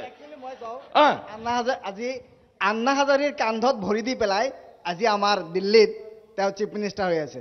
একচুৱেলি তাৰ একো নাই, এনেকুৱা স্বাৰ্থবাদী নেতা মানে তেওঁৰ নিচিনা আৰু নাছিলেই। কাৰণ আন্না হাজাৰী এজন ব্যক্তি যাৰ কাৰণে আজি আম আদমি পাৰ্টি এটা চিট পাইছে ভাৰতবৰ্ষত। এনে কোনো সিহঁতৰ কোনো কামেই নাই, কাম নোহোৱা এজন, কাম নোহোৱা মানুহ এজনক মই কৈ আছো শুনক। আজি মই কিবা যোনটো যে আমাৰ চৰকাৰী ঘৰৰ কেলেংকাৰীৰ কথা কৈ আছো। চৰকাৰী ঘৰৰ জব কাৰ্ডৰ পইচা আজি বেনিফিচাৰীয়ে এটাও পোৱা নাই। মই কৈ আছোঁ, মই নিজে চৰকাৰী ঘৰৰ কাম কৰিছোঁ, 10-15টা চৰকাৰী ঘৰ কৰিছোঁ। বৰচলা ব্লকৰ মই এতিয়া বৰ্তমান মানে সদস্য হিচাপে আছিলোঁ বিজেপিৰ, কিন্তু আজিলৈকে জব কাৰ্ডৰ এনেকুৱা কেলেংকাৰী তাত আপুনি ক'বই নোৱাৰিব। মানুহে পইচা 1 টকা নাপায়। ইয়াৰ পইচা তাৰ একাউণ্টত সোমাই যায়, তাৰ পইচা বোলে তাৰ একাউণ্টত সোমাই যায়। এইটো কোনে খাই আছে?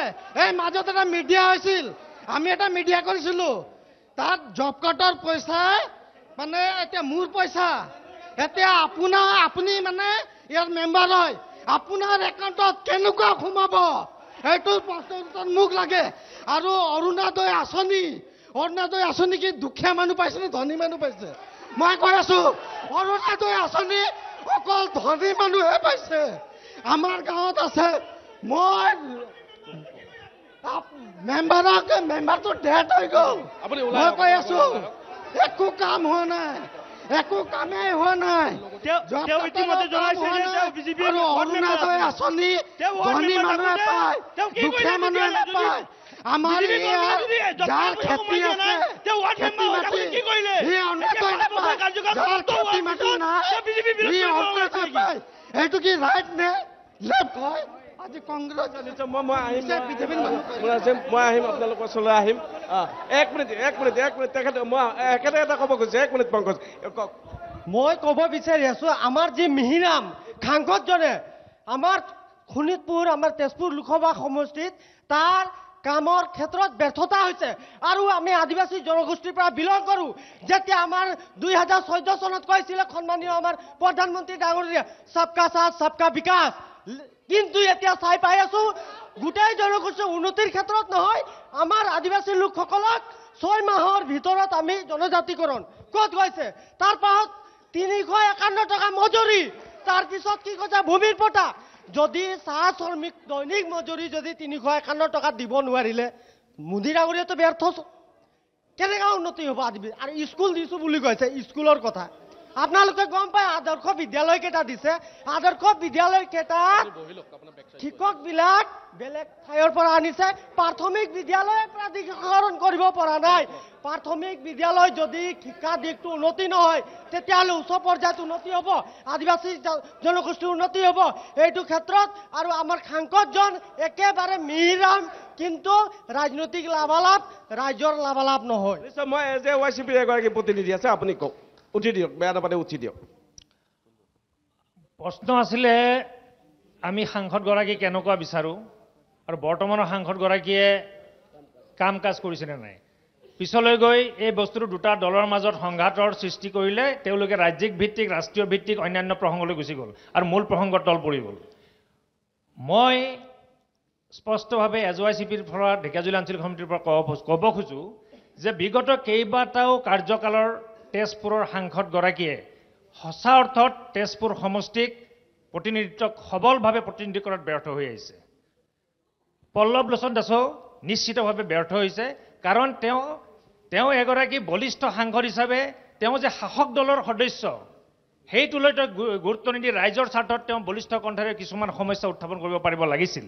কিন্তু শাসক দলৰ ক্ষেত্ৰত এতিয়া এনেকুৱা পৰ্যায় পাই গৈছে, অতীতত সেইটো নাছিলে। অতীতত মানে মই হেমবৰুৱা যেতিয়া সাংসদ আছিল বা অন্যান্য মানে আজিৰ পৰা 2-3 দশকৰ আগৰ কথা কৈছোঁ, যে শাসক দলৰ সাংসদেও কিন্তু সংসদত, সদনত কথা কৈছিল ৰাইজৰ স্বাৰ্থত, ৰাজ্যখনৰ স্বাৰ্থত, সমষ্টিৰ স্বাৰ্থত।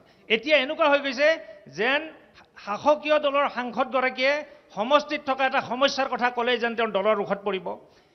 কিবা সমষ্টিত কিবা যদি চৰকাৰখনে বঞ্চিত কৰি ৰাখিছে, সেই প্ৰসংগটো উত্থাপন কৰিলে যেন দলৰ ৰোষত পৰিব। সেইকাৰণে তেওঁৰ মুখ বন্ধ। এইটো অকল পল্লৱ লোচন দাসৰ ক্ষেত্ৰতে নহয়, মই ভাবোঁ সকলো সাংসদৰ, শাসক দলৰ সকলো সাংসদৰ ক্ষেত্ৰতে প্ৰযোজ্য হৈছে। মই আপোনাক এবাৰ ক'ব দিছোঁ, মই ইফালে এজন লোকৰ পৰা মই আপোনাৰ ওচৰলৈ আহিম নিশ্চয়। আপুনি কিবা এটা ক'ব খুজিছিলে, কওক। ইয়াত হেমবৰুৱাক কথা কোৱা হ'ল, বিজয় চন্দ্ৰ ভাগৱতীৰ আজি তেনেকুৱা নেতাৰ কথা কোৱা হৈছে, কওক। হয়, প্ৰথম কথাটো হ'ল যে পল্লৱ লোচন দাসক মই 2019-ৰ পিছত 2023 বৰ্ষৰ কিবা নিৰ্বাচনী প্ৰচাৰ নে কিবা দেখিছিলোঁ। তেতিয়াই মোৰ অনুমান হৈছিল যে 2024 চাগে। আপোনাৰ ঘৰ ক'ত? মোৰ ঢেকীয়াজুলিত। ঢেকীয়াজুলিৰ বাসিন্দা আপুনি? হয়। কিন্তু আপুনি এদিনো দেখা নাই? নাই। পল্লৱ লোচন অহাই নাই নেকি? বিজেপি কি কয়? পল্লৱ লোচনক ঢেকীয়াজুলিবাসীয়ে দেখা নাই বুলি কৈছে। কি কয় বিজেপিয়ে? কি কয়? ভিতৰ ফালে দেখা নাই। তেওঁ এটা প্ৰশ্ন কৰক, তেওঁ প্ৰশ্ন কৰক, তেওঁ ঢেকাজুলিত আছে নে নাই? তেওঁৰ ঘৰ ঢেকাজুলি হয় না? তেওঁ প্ৰশ্ন কৰক। এক প্লেট তেওঁৰ ঘৰ ঢেকাজুলি হয় নে নহয় সেইটো প্ৰশ্ন কৰক। পল্লৱ লোচন দাস ঢেকাজুলি ধন্য নহয় আপোনাৰ? মোৰ ঘৰ ঢেকাজুলি 1 নম্বৰ ৱাৰ্ডৰ বাসিন্দা মই। কিন্তু এইজন মানুহ প্ৰয়োজন হ'লে মোৰ পৰিচয় পত্ৰ দাঙি ধৰিম মই। আজিলৈকে পল্লৱ লোচন দাস ডাঙৰীয়া সাংসদ হোৱাৰ পিছত ঢেকাজুলিত আজিলৈকে ভৰি দি পোৱা নাই। এই কথাটো মই মিছা কোৱা নাই। ইয়াত কোনো ব্যক্তিৰ লগত মই তৰ্ক কৰিব নিবিচাৰো। আপোনালোকৰ শ্ব' হয়, এইটো কোনো এটা সংঘাতৰ সৃষ্টি কৰিব নিবিচাৰো মই। মোৰ যিখিনি ক'বলগীয়া মই এইখিনি কৈছো। 100ৰ ভিতৰত আপুনি কিমান নম্বৰ দিব পল্লৱ লোচন দাসক? মাইনাছ যদি 0 হয় তেতিয়াহ'লে দিম মই। -0 আৰু এগৰাকী আপৰ মহিলা প্ৰতিনিধিৰ ওচৰলৈ আহিছো। আপুনি কিবা এটা ক'ব? আপুনি অকণমান বহি দিয়ক দাদা, আপুনি কিবা এটা ক'ব, কওক। হয়, মই পল্লৱ লোচন ডাঙৰীয়াৰ কথা ক'ব বিচাৰিছো। মই বাগানৰ মহিলা হওঁ। আজি তেওঁ বহুত দিনৰ আগতে আদাবাৰী চাহ বাগিচাত তেওঁ ফুলপিটত উঠি বহুত ডাঙৰ কথা ক'লে। তেওঁলোকে ক'লে যে মই বাগানৰ কাৰণে এইটো কৰিম, কিন্তু আজিলৈকে তেওঁ এটাও সফলতা কাম কৰা নাই। খালি মানুহক আঁচনিৰ কথা কৈ বলিয়া কৰিছে। আজি মহিলাক অমৃত কলহ দিলে, অৰুণোদয় দিলে, কিন্তু কাক দিছে? ধনী মানুহক দিছে। আজি গৰীব মানুহৰ একো নাই। আজি তেওঁলোকে ঘৰ দিছে। কাক দিছে? যাৰ বিল্ডিং আছে তাক দিছে ঘৰ। কিন্তু আমাৰ ঘৰত এতিয়াও পানী পৰি থাকে। বৃদ্ধ মানুহ আছে, বৃদ্ধ পেঞ্চন বৃদ্ধ মানুহে নাপায়, ধনী মানুহে পায়। কিয় পাব? পল্লৱ লোচনে একো কাম কৰা নাই আৰু জীৱনত তেওঁ একো কৰিবও নোৱাৰে। আৰু তেওঁ খালি এটাই কৰিব, দেশ বিক্ৰী কৰিব, এয়াৰলাইন বিক্ৰী কৰিব, এয়াৰপেট বিক্ৰী কৰিব আৰু দেশটো ধ্বংস কৰিব। আৰু এইবাৰ যদি তেওঁ জিকে আমি জিন্দগীত জীয়াই থাকিব নোৱাৰিম। মহিলাৰ কাৰণে বহুত ডাঙৰ বিপদ আহিব। নিশ্চয় আপুনি কিবা এটা ক'ব। মই যাম আপোনাৰ। আপুনি কিবা এটা ক'ব খুজিছিলে, আহক। এখেতে কিবা এটা ক'ব খুজিছিলে, মোক তেতিয়াৰ পৰা কৈছে, কওক। মই ক'বলৈ গৈ আছো, সকলোৱে মনে থাকিব। এতিয়া বাগানৰ পৰা আমাৰ যিটো পৰিস্থিতি হৈ আছে, মই আপোনালোকক সুধিব বিচাৰিছো। যিটো আপোনালোকে কৈ আছে আদৰ্শ বিদ্যালয় স্কুল বনাই দিছে, স্কুল গৈ পেলাই চাই আহিব কেনেকুৱা পৰিস্থিতি স্কুলটো চলি আছে। আপোনালোকে নিজে গৈ পেলাই চাই আহিব লাগে। বেলেগ স্কুলৰ পৰা টিচাৰ আনি পেলাই স্কুলটো চলাই আছে আৰু ষ্টুডেণ্ট যিকেইটা ছাত্ৰ ছাত্ৰীয়ে বাহিৰত গৈ পেলাই মাদা বহি আছে, টিচাৰ কেইটা ঘূৰি আছে। এনেকুৱা স্কুল চলে নেকি? প্ৰুফ কৰি দিম মই। আপুনি যাব, কালি মোৰ লগত যাব। আৰু এটা কথা শুনক কথা। 1 মিনিট শুনক, মোক ক'বলৈ দিয়ক। তাৰপিছত আপুনি কি ক'বলগীয়া আছে আপুনি ক'ব। যেতিয়া আমাৰ বাগানৰ যিমান কেইটা কি কৈছে, এতিয়া ভোট বেংক বনাই ৰাখিছে।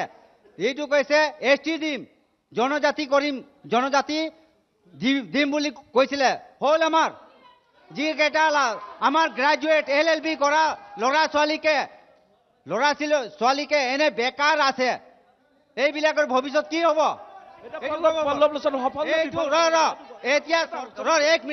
এতিয়া চৰকাৰে এইটো উচিত অনুসাৰে কাম কৰিছে নেকি?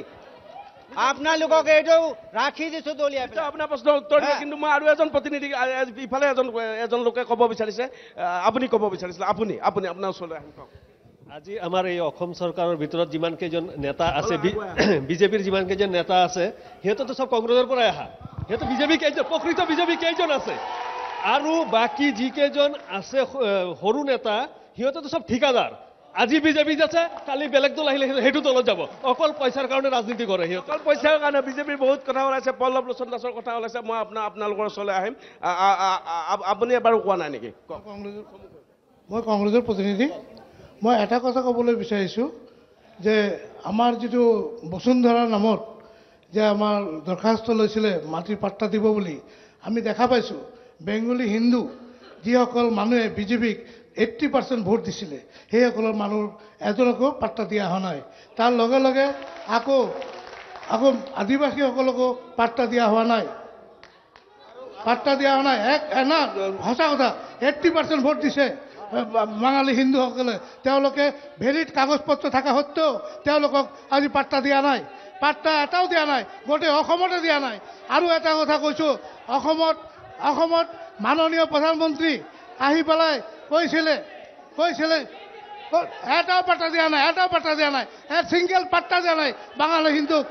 মই প্ৰমাণ আছে আমাৰ তাত, প্ৰমাণ আছে আদিবাসীক দিয়া নাই মুছলমানক দিয়া নাই ভেলিড কাগজ পত্ৰ থকা সত্ত্বেও দিয়া নাই পাত্তা তেওঁলোকক দিয়া নাই এইটো আমি চৰকাৰৰ ওচৰত অনুৰোধ কৰিছোঁ তেওঁলোকক যাতে পাত্তা দিয়া হয় নিশ্চয় নিশ্চয় আহিম আহিম আহিম আহিম আহিম আহিম আছো অলপ ৰৈ দিব আছুৰ পৰা কিবা এটা ক'ব খুজিছে কওক চমুকৈ আচলতে আমি ইমান সময় দেখি আছো সাংসদগৰাকীয়ে যিবোৰ কি কাম কৰিছে সেই বিষয়ৰ ওপৰত আলোচনা হ'ব লাগিছিল তেওঁলোকে চিলেবাছৰ বাহিৰত গুচি গৈছে আমি দেখিছোঁ এতিয়া কথাটো হ'ল সাংসদ পল্লৱ লোচন দাস এগৰাকী সৰ্বকালৰ অকমান্য তেজপুৰ সমষ্টিৰ এগৰাকী বিধায়ক এগৰাকী সাংসদ তেখেত আমি এইটো কাৰণে কৈছোঁ তেখেতে সাংসদৰ মজিয়াত তেখেতক কোনোদিন আমি দেখা নাপালোঁ তেখেতক আমি কেৱল সমষ্টিটোত দেখিছোঁ মুখ্যমন্ত্ৰীৰ ধেমা ধৰা হৈ অমিত শ্বাহ আহিলে অমিত শ্বাহৰ লেম্পটো ধৰা হৈ আমি মুখ্যমন্ত্ৰীগৰাকীৰ ধেমা ধৰা হৈ দেখিছোঁ তেখেতৰ ফেচবুক পেজটোত আপুনি যেতিয়া যাব তেতিয়া আপুনি দেখিব তেখেতৰ ৰাইজৰ সৈতে কোনো ধৰণৰ জনসংযোগ নাই তেখেতে হেঙেৰাবাৰীৰ কাৰ্যালয়ত কোনোবাই বিজেপি কৰ্মী জইন কৰি টুপি পিন্ধায় তেখেতে বিজেপি কৰ্মীৰ কিবা কাৰ্যনিৰ্বাহক সভাত উপস্থিত থাকে তেখেতে এনেকুৱা যদি বিজেপিৰ ইমান সাহস আছে কেৱল সাংসদগৰাকীয়ে কৰা 10টা ভাল কাম কওক আমি ছাত্ৰ সন্থাই মানি ল'ম নিশ্চয় মই বিজেপিৰ পৰা সঁচাকৈ বিজেপিৰ পৰা এটা উত্তৰ দিব লাগে যে সাংসদগৰাকীয়ে ঢেকীয়াজুলিত ভাল একোৱে কাম কৰা নাই এই জিলাখনত এই অভিযোগ উঠিছে কি কয় বিজেপিৰ কোনে দিব উত্তৰটো কওক কোনে দিব উত্তৰটো কোনে দিব কওক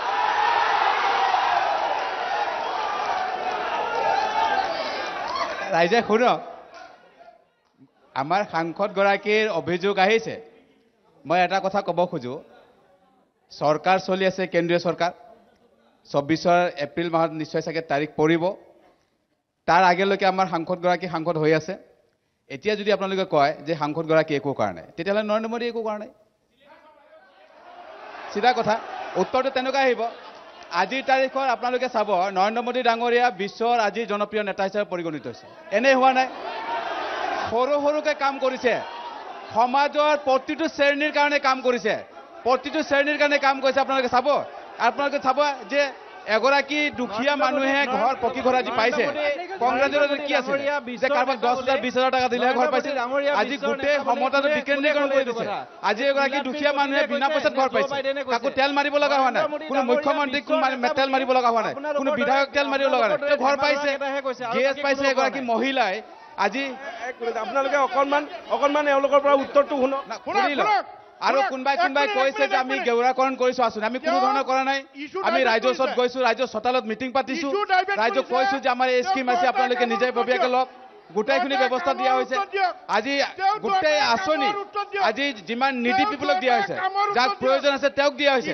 আৰু সকলোৱে গোটেই ট্ৰান্সপ্লান্ট হিচাপে দিয়া হৈছে সকলো ক্ষমতা বিকেন্দ্ৰীকৰণভাৱে দিয়া হৈছে আজি যিমান আপোনালোকে আঁচনি চাব আজি গাঁও অঞ্চলত যিমান আঁচনি পাইছে আপোনালোকে চাওক কোনোবা এগৰাকী বেনিফিচিয়াৰী সোধক যে মই এই ঘৰটো পাওঁতে কাৰোবাক মই 10,000 টকা দিছিলোঁ কোনো ক'ব নোৱাৰে আৰু চাওক আজি দেশত আমাৰ অঞ্চলত আমাৰ ঢেকীয়াজুলি অঞ্চলত যিমান কাম হৈছে আমাৰ মাননীয় মন্ত্ৰী মহোদয় হওক আমাৰ সাংসদগৰাকীয়ে হওক কেন্দ্ৰীয় চৰকাৰে হওক ৰাজ্য চৰকাৰে যিমান স্কিম সব বিজেপি চৰকাৰ নেতৃত্বত চলি আছে গোটেই স্কিমে আপোনালোকে চাব ৰাইজৰ ভালৰ কাৰণে কাম কৰিছে আৰু এইটো আমি কমেই আৰু সেইকাৰণে আমি ৰাইজে আমাক জনাৰ্দন দিছে যিমান আমি নিৰ্বাচন আছে চাব আমি সকলোতে নিৰ্বাচন আমি জয়ী হৈ আহিছোঁ আৰু এইবাৰ আমি যিটো নিৰ্বাচন মুখামুখি তাতে ৰাইজে আমাক বিপুল ভোটেৰে জয়যুক্ত কৰে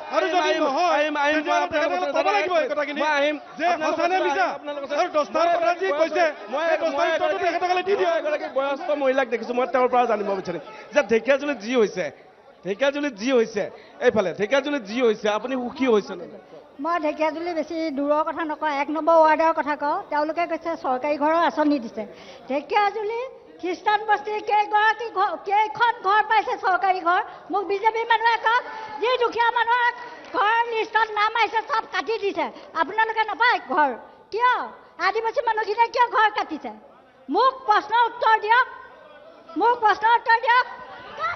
মই সঁচা কথা কৈ আছো মহিলা এগৰাকী নকবা তুমি মই কৈছো কিয় মিছা অভিযোগ হ'ব কিয় হ'ব য'ত চৰকাৰী ঘৰ পাইছে লিষ্টত নাম আহিছে সেই লিষ্টৰ নাম কিয় কাটিব কাৰ হক আছে কাটিবলৈ তই কি কথা কবা তুমি হা কথা ক'বলৈ আহিছা আনি দিব লাগিব মানুহ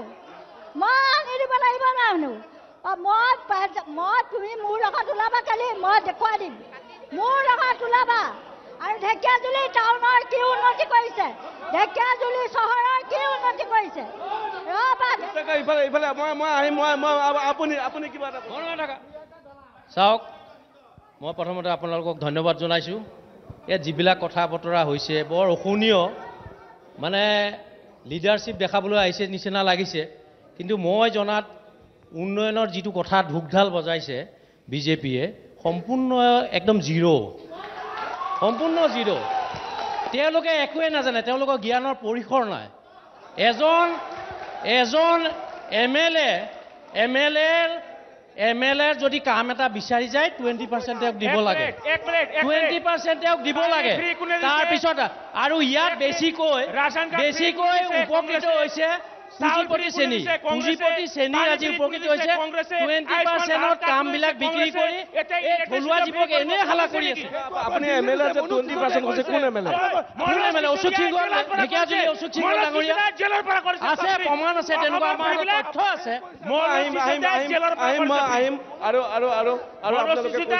আপোনালোকে যিসকলে ক'ব পৰা নাই মই তেওঁলোকৰ ওচৰলৈ যাওঁ এবাৰ আপুনি এবাৰ কৈছে চাগে আপুনি এবাৰ কৈছে মই কিছু লোক আছে যিসকলে কোৱা নাই যাম এখানে কিয় তেখেতক সুধি কিবালে এটা কম মই যাম আপোনাৰ ওচৰলৈ যাম প্ৰশ্ন কৰিব বিচাৰিছে তেখেতে প্ৰথমতেতো মই এটা ইছ্যু ডাইভাৰ্ট হোৱা কথা বাৰে বাৰে কৈ আছে মই সেইটো ক'ব বিচাৰোঁ মাননীয় আছুৰ এজন প্ৰতিনিধিয়ে কৈছে যে আমি ইছ্যু ডাইভাৰ্ট কৰিব নালাগে আৰু তেজপুৰৰ শালনীবাৰী যিটো বিমানবন্দৰ আছে আজি ফুল্লি ফাংচনেল কিন্তু এইজন সাংসদৰ দিনতে হৈছে এইটো এটা মই আপোনালোকক ক'লোঁ আৰু যিটো আপোনালোকে যদি এনেকৈ যদি এলিগেশ্যন খেলি থাকে আমিও কিছুমান মিছা এলিগেশ্যন দি থাকোঁ আপোনালোকেও মিছা এলিগেশ্যন দি থাকক সত্য কথাখিনি কেতিয়াও আগলৈ নাহিব আৰু মই আপৰ প্ৰতিনিধিসকলে এটাই প্ৰশ্ন কৰিব বিচাৰোঁ আপোনালোকে যে আম আদমি পাৰ্টি এটা সাধাৰণ নাগৰিকৰ নাম লৈ পেলাই ইলেকশ্যনত অৱতীৰ্ণ হৈছিলে প্ৰথমতে আজি আপোনালোকে এই যিজন কৌদিন্য বুলি যিজন আপোনালোকে সাংসদৰ প্ৰাৰ্থী প্ৰক্ষেপ কৰিছে সেইজন প্ৰাৰ্থীৰ নামত 30টাকৈ ওপৰত গোচৰ আছে সেই কথাটো আপোনালোকে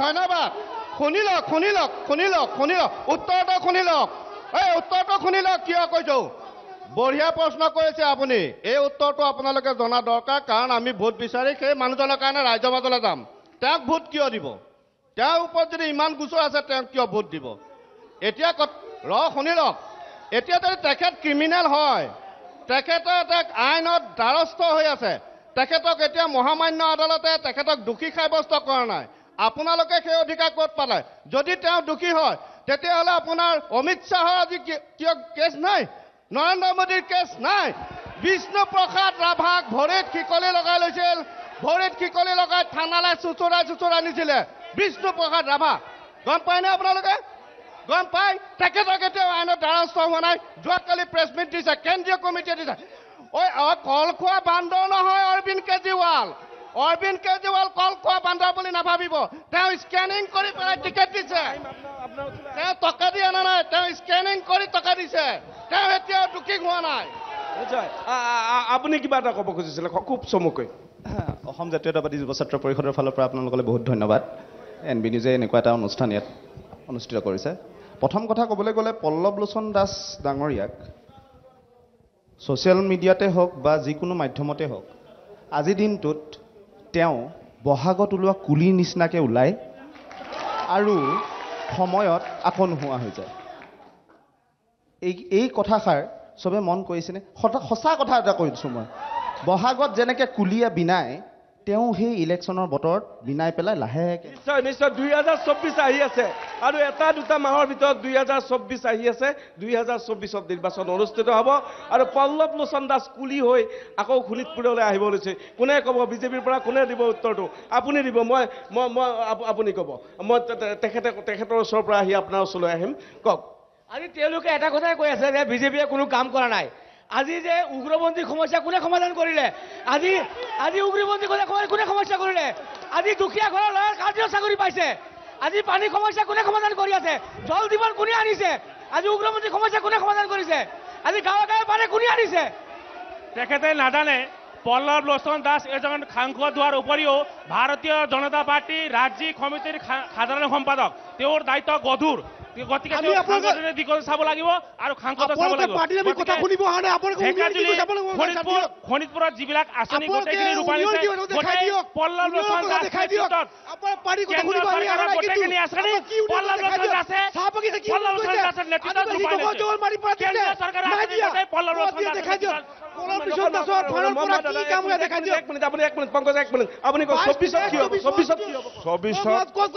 পুনৰবাৰ নৰেন্দ্ৰ মোদী চৰকাৰ হ'ব শোণিতপুৰ লোকসভা সমষ্টিত। আজি আমি ইয়াত যিমানে নিচুৰো কিয় ইতিমধ্যে শোণিতপুৰবাসী ৰাইজে সিদ্ধান্ত কৰিছে ইয়াৰ সাংসদক আকৌ দিল্লীলৈ প্ৰেৰণ কৰিব। নিশ্চয় 24ত কি হ'ব? 24ত শোণিতপুৰত শোণিতপুৰত বিজেপিয়ে জয়যুক্ত হ'ব। বিজেপি জয়যুক্ত হ'ব। কংগ্ৰেছে কি কয়? কংগ্ৰেছে কি ক'ব কৈছে? শোণিতপুৰত হেৰি কংগ্ৰেছে কি কয়? শোণিতপুৰত কৈছে যে বিজেপি জয়লাভ কৰিব। নিশ্চয় যিজন সাংসদে কয় ৰাস্তা ঘাট ভাল হ'লে এক্সিডেণ্ট বেছি হয়, দুৰ্ঘটনা বেছি হয়, এইখন সাংসদ অলপো নলাজ নাই, এইখন সাংসদে কি যুক্তিত বিজয় হ'ব বুলি কংগ্ৰেছে কি কয়? কংগ্ৰেছে 24ত কি হ'ব? খুব চমুকৈ কওক। 24ত এইটোৱেই কম, ইলেক্ট্ৰিচিটি বিল বাঢ়িলে যদি গছৰ তলত যাবলৈ কয়, মূল্য বৃদ্ধি হ'লে যদি নাখাবলৈ কয়, কণীৰ দাম বাঢ়িলে মানুহে বেছি খাইছে যদি কয়, তেতিয়া যদি ৰাইজে ভোট দিয়ে ক'বলগীয়া নাই। নিশ্চয় নিশ্চয় নিশ্চয় মই কওক খুব চমুকৈ। মানে আমেৰিকাত বানপানী হ'লে অসমতো বানপানী হয়। যিজন মুখ্যমন্ত্ৰী জিকিব পাৰে 15 বছৰ, তেতিয়াহ'লে আমাৰ পল্লৱ লোচন দাস কিয় জিকিব নোৱাৰিব? আৰু এটা কথা, মই আজি মোৰ মনৰ দুখৰ কথা কৈছোঁ। আজি বিজেপি যিয়ে কৰক আপোনালোকৰ আগত আছে, কিন্তু মই আজি মোৰ এজন ডেকা ল'ৰা মই কৈছোঁ, আজি এই কংগ্ৰেছ দলৰ কাৰণে মই তিনিবাৰ আপোনাৰ এই ফুড এণ্ড ছাপ্লাইত মই 3বাৰ ক্লাৰ্কৰ কাৰণে ইণ্টাৰভিউ 3বাৰ চিলেকশ্যন হৈছোঁ। 5 লাখ টকা দিব পৰা নাই কাৰণে আজি মই চাকৰি পোৱা নাই। বুজি পাইছেনে? এই কংগ্ৰেছৰ আমোদত নিশ্চয় নিশ্চয় এওঁ কিবা এটা কৈ আছে। তেওঁ যে কংগ্ৰেছৰ দিনত 5 লাখ টকা দি চাকৰি পোৱা নাই, 10 বছৰ হ'ল বিজেপি হেল্ল' ছাৰ, মই ছাত্ৰ সংগঠনে কংগ্ৰেছ দলে এটা কথা চিন্তা কৰক, তেখেতসকলৰ নেতা ৰাহুল গান্ধীয়ে 60 বছৰ ভাৰতৰ ৰাইজক লুটাৰ বাবে আজি ন্যায় যাত্ৰা কৰিবলৈ লগা হ'ল ভাৰতবৰ্ষত। আজি ৰাহুল গান্ধীয়ে ন্যায় যাত্ৰা কিয় কৰিব লগা হ'ল তাৰ প্ৰশ্ন। চৰকাৰে শূন্য সহনশীলতাৰে 1 লাখ নিবনুৱা চাকৰি দিছে, বহুত দুখীয়া মানুহে ঘৰত চাকৰি পাইছে, কংগ্ৰেছে পইচা খাই চাকৰি দিছিলে। চমুকৈ কৈছোঁ 24ত বিজেপি জিকিব। 24ত কি হ'ব? 24ত আপোনাৰ এবাৰ পৰিৱৰ্তন হ'ব। এই পৰিৱৰ্তনকামী চৰকাৰখনে কা দিছে।